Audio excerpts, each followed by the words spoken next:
Por nos papia de casa social, na Aruba, nós não mira a diferença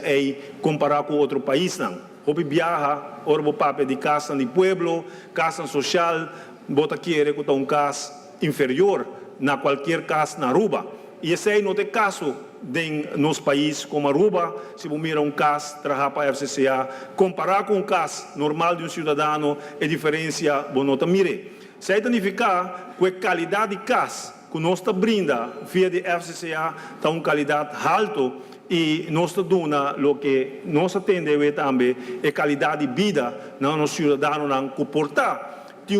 ingresso mais bom, mas a qualidade de vida também é que qualquer outro cidadão que vive no nosso país. E isso aí nós me sinto contente de dizer, nós me sinto orgulhoso de dizer, como FCCA, para adunar esse serviço aí, que você mira a qualidade de vida de cidadão que tem caso de FCCA, que vive de projeto de FCCA, que a qualidade aqui vai para adiante. No último ano, seguro, nós vamos concentrar a qualidade de vida aqui. Nós tomamos como meta de governo renovar nos bairros. Esse aqui é projeto que nós vamos continuar nos próximos 4 anos, que nós, junto com o partner, entre outros FCCA, também renovar nos bairros. Se você mira o bairro na Mineira Ioana Morto, de vez, com o bairro aqui está, e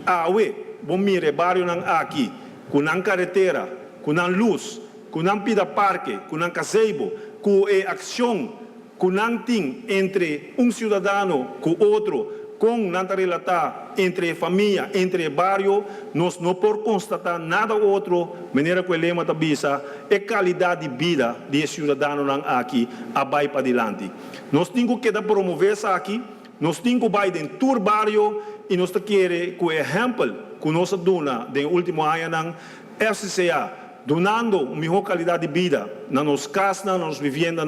governo ponendo infraestrutura, diensten que cooperar, diensten aqui na Elmar Seitar, tour web que cooperar, nós lo sigue dando a qualidade de vida de nos bairros. Tanto o bairro que tem casa social, tanto o bairro que aí no momento para renovação, que o bairro que tem hopi acaba com vivenda casa como se vai renovar. Então, o governo de Aruba seguro que era uma oportunidade aqui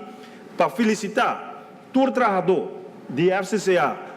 para bem para 35 anos aqui, povo de Aruba para bem para 35 anos de FCCA e lá nós seguir trabalhar para adiante, para nós ter uma melhor qualidade de serviço e de vivenda para todos os clientes e todos os cidadãos que têm mister de DAC arriba na cabeça. Para bem um dia mais, povo de Aruba, e lá nós seguir trabalhar para o futuro.